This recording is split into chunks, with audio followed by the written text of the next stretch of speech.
പ്രിയമുള്ളവരെ, ഇതൊരു യഹൂദ ശ്മശാനത്തിൻ്റെ ബാക്കിയാണ്. യഹൂദ പാരമ്പര്യപ്രകാരം പൂർവികരുടെ ശവകുടീരങ്ങൾ അവർക്ക് പവിത്രമാണ്. ശ്മശാനങ്ങൾ അവർ വളരെ വിശുദ്ധമായി കരുതുന്നു. ഇത്തരമൊരു കാഴ്ച കണ്ടാൽ ഒരു പക്ഷേ യഹൂദന്മാരുടെ ചങ്കു പൊട്ടിപ്പോയേക്കാം. കാടും പടലും മൂടി മൃതിതുല്യമായി കിടക്കുന്നു ഈ മൃതി കുടീരങ്ങൾ.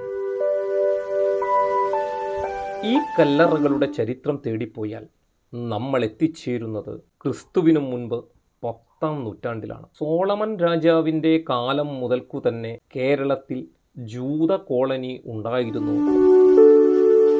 ഭാരതത്തിലെ 3 ജൂത സമൂഹങ്ങളിൽ ഏറ്റവും പുരാതനമായത് കൊച്ചി ജൂതന്മാരാണ്. മറ്റ് സമൂഹങ്ങൾ മഹാരാഷ്ട്രയിലെ ബനെ ഇസ്രായേലും പശ്ചിമ ബംഗാളിലെ ബാഗ്ദാദി ജൂതന്മാരുമാണ്. കേരളത്തിലെ ജൂതന്മാർ 3 വിഭാഗമാണ്. സോളമൻ രാജാവിൻ്റെ കാലത്ത് വ്യാപാരികളായി എത്തിയ മലബാറി ജൂതന്മാരാണ് ഏറ്റവും പുരാതന സംഘം. BC 10-ാം നൂറ്റാണ്ടിലാണ് അവർ ഇവിടെ എത്തിയത്. 16-ാം നൂറ്റാണ്ട് മുതൽ ഇവിടെ എത്തിച്ചേർന്ന ഈജിപ്ത്, ഇറാഖ്, സിറിയ, ഇറാൻ തുടങ്ങിയ ഇടങ്ങളിൽ നിന്നുള്ളവരെ പരദേശി ജൂതന്മാർ എന്ന ഗ്രൂപ്പിൽ ഉൾപ്പെടുത്താവുന്നതാണ്.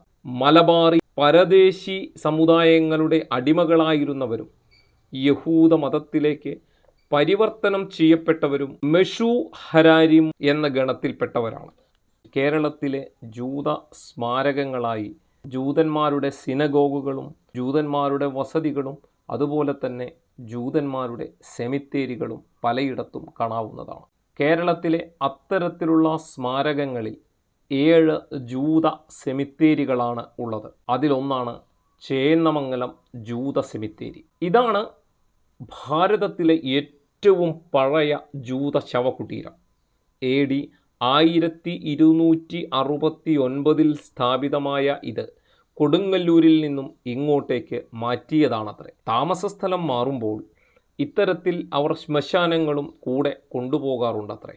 ഹീബ്രു ഭാഷയിലാണ് ശവകുടീരത്തിൽ അവർ പേരും മറ്റു കാര്യങ്ങളും എഴുതി വയ്ക്കുന്നത്. കുറേ പേരുടെ അവശിഷ്ടങ്ങൾ അവർ കൊണ്ടുപോയെങ്കിലും ഇപ്പോഴും ചേന്നമംഗലം കോട്ടയിൽ കോവിലകം ക്ഷേത്രമിരിക്കുന്ന കുന്നിനു താഴെ കുറച്ചെണ്ണം കാണുവാൻ സാധിക്കും. 4 പ്രധാന മതങ്ങളുടെ ആരാധനാ കേന്ദ്രങ്ങൾ ഒന്നിക്കുന്ന ഇടമാണ് എറണാകുളം ജില്ലയിലെ പറവൂരിനടുത്തുള്ള ചേന്നമംഗലം. ഗോവിന്ദപുരം വില്വാർവട്ടം ക്ഷേത്രമെന്ന് വിളിക്കപ്പെടുന്ന കോട്ടയിൽ കോവിലകത്തിനകത്തെ ശ്രീകൃഷ്ണസ്വാമി ക്ഷേത്രം സ്ഥിതി ചെയ്യുന്ന കുന്നിൻ്റെ മുകളിലേക്ക് പടികൾ കയറിച്ചെന്ന് ഒന്ന് വലത്തോട്ട് തിരിഞ്ഞാൽ ക്ഷേത്രത്തിൻ്റെ ഉപദേവനായ ശാസ്താവിൻ്റെ ക്ഷേത്രമാണ് കാണുക. അതിൻ്റെ തെക്ക് കിഴക്കു ഭാഗത്തു കൂടിയാണ് ഞങ്ങൾ ശ്മശാന സന്ദർശനം നടത്തിയത്.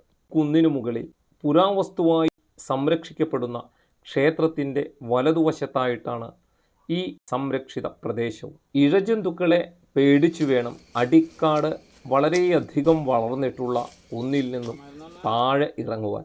ആരൊക്കെയോ ഇടയ്ക്ക് നടന്നു പോയിട്ടുള്ളതിനാൽ കാര്യമായ തടസ്സങ്ങൾ ഒന്നുമില്ലാതെ തന്നെ ഞങ്ങൾ അവിടെ എത്തി. പാഴ്ചെടികൾ ചുറ്റും വളർന്ന് കല്ലറയെ ആക്രമിക്കുന്നുമുണ്ട്. ഇതുമായി ബന്ധപ്പെട്ട ചില കാര്യങ്ങൾ സ്വാമി ഗുരുദാസാനന്ദ സരസ്വതി പറഞ്ഞു തന്നിട്ടുണ്ട്. യഹൂദരുടെ ആത്മാവുറങ്ങാത്ത ഈ ശ്മശാന ഭൂമിയിൽ എത്തിച്ചേർന്ന ചാരിതാർത്ഥ്യത്തോടെ സ്വാമിയുടെ വാക്കുകൾക്ക് കാതോർക്കാം. അതിപുരാതന ക്ഷേത്രമാണ്. പക്ഷേ ഈ ജൂതന്മാരായിട്ട് ഈ ഭാഗത്തിനുള്ള ബന്ധം ഒന്ന് പറഞ്ഞു തന്നോളൂ. ഒന്ന്, ഈ ക്ഷേത്രത്തിൻ്റെ പേര് വില്യാർവട്ടം ഗോവിന്ദപുരം ശ്രീകൃഷ്ണസ്വാമി ക്ഷേത്രം. അതായത് വില്യാർവട്ടം രാജവംശത്തിൻ്റെ ആസ്ഥാനമായിരുന്ന കോട്ടയുടെ അകത്ത കോവിലകം. ഈ കോവിലകത്തിൻ്റെ ഭാഗമായിട്ട് അല്ലെങ്കിൽ 250 വർഷങ്ങൾക്ക് മുന്നേ തന്നെ ലോകത്തിലെ 4 മതസ്ഥരുടെ ദേവാലയങ്ങളുള്ള സ്ഥലം. അത് തൊട്ട് താഴെ മുസ്ലിം പള്ളി ഒരതിർത്തിയിൽ, അത് കഴിഞ്ഞ് 100 മീറ്റർ മാറി യഹൂദ പള്ളി, അവിടുന്ന് റോഡ് മാർഗമാണെങ്കിൽ കുറച്ച് കൂടുതലുണ്ട്, അല്ലെങ്കിലും ഒരു 100 മീറ്റർ മാറി ക്രിസ്ത്യൻ പള്ളി, വെപ്പിക്കോട്ട് സെമിനാരി എന്നൊക്കെ പറഞ്ഞാൽ. ഇവിടെ ഏതോ ഒരു സാഹചര്യത്തിൽ എന്തായാലും ഇതൊക്കെ വന്നതിന് ശേഷം ഇവിടുന്ന് ഇങ്ങോട്ട് ഇപ്പോൾ ഇത്തിരി ഞങ്ങൾ മാറിക്കഴിഞ്ഞാൽ ഇവിടുന്ന് അങ്ങോട്ട് ഒരുപാട് ഡോംസുകൾ, യഹൂദന്മാരുടെ ശ്മശാനമുണ്ട്. അപ്പോൾ അത് ഇപ്പോൾ ഹാർമണി പാർക്ക് എന്നുള്ളൊരു കൺസെപ്റ്റിൽ ഗവൺമെൻറ് അത് നടത്തി മുന്നോട്ട് പോകാൻ തയ്യാറാവുന്ന ഒരവസ്ഥയുണ്ടായിരുന്നു. അതിൽ നമ്മളിപ്പോൾ ഒരു ശരിക്കും ഒരു വന അന്തരീക്ഷം, ഒരുപാട് പക്ഷികൾ, ഒരുപാട് ശരിക്കും കുറുക്കൻ, അതുപോലെ തന്നെ മരപ്പെട്ടി, വെരു, കീരി പാമ്പ്, മലമ്പാമ്പ് വരെയൊക്കെ നമ്മളിവിടെ കണ്ടിട്ടുണ്ട്. ഇതൊക്കെ ഉണ്ടെങ്കിലും ഇത് ഇങ്ങോട്ട് കുറച്ചും കൂടി നടന്നു കഴിഞ്ഞാൽ നമ്മുടെ എന്താ പറയുക ശ്മശാനമായി. പാമ്പ് യൂതൻ എന്നാണ് പണ്ട് അറിയപ്പെട്ടിരുന്ന അദ്ദേഹത്തിൻ്റെ ശ്മശാനം. ഒരു എന്തീ പാമ്പുജൂതൻ എന്ന് പറയാൻ കാരണം? പറഞ്ഞ് കേട്ടറിവാണ്. അദ്ദേഹം ഒരു വിഷജാതിയായിരുന്നു, വൈദ്യനായിരുന്നു. പിന്നെ സിദ്ധന്മാരെ പോലെ, പണ്ടത്തെ നമ്മുടെ ഗുരുക്കന്മാരുടെ പോലെ തന്നെ സിദ്ധനെ പോലെയുള്ള ആളായിരുന്നു എന്നൊക്കെ കേൾക്കുന്നു. ആധികാരികമായിട്ട് എനിക്കറിയില്ല.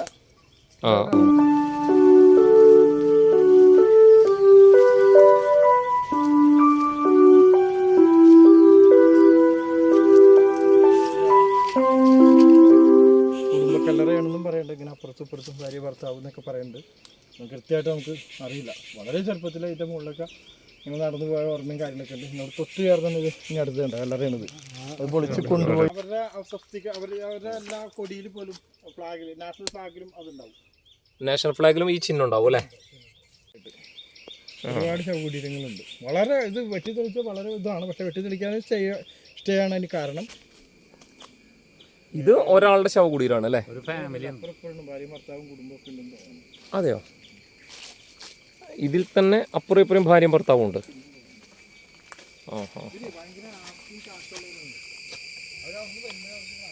അപ്പൊ മറ്റേത് ചെറിയത്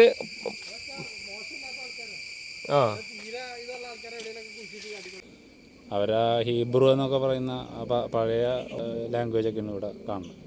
കാരണം ആ കാലഘട്ടത്തിൽ ഹിറ്റ്ലറെ ഓടിച്ച സമയത്താണ് അവരിവിടെ വന്നിട്ടുള്ളത്, രണ്ടാം ലോക മഹായുദ്ധ കാലഘട്ടത്തിൽ. അങ്ങനെയുള്ള പഴയ സിദ്ധന്മാരുടെയൊക്കെ ശവകുടീരം ഒന്നാണ് പറയണത്. ഈ ആരാണ് ഏതാണെന്നൊന്നും അറിയില്ല.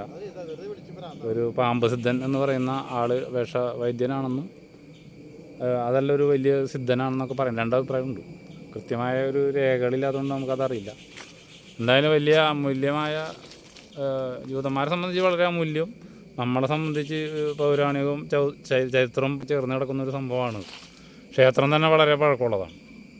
അപ്പോൾ ഇത് ഇങ്ങനെ അന്യാധീനപ്പെട്ടു പോകാണ്ടിരിക്കാനുള്ളൊരു ശക്തമായ പോരാട്ടത്തിലാണ് സ്വാമി ഗുരുദാസാനന്ദ സരസ്വതി അദ്ദേഹം ഈ ക്ഷേത്രത്തിൻ്റെ രക്ഷാധികാരിയായിട്ട് ഇപ്പോൾ പ്രവർത്തിച്ചുകൊണ്ടിരിക്കുന്നത്.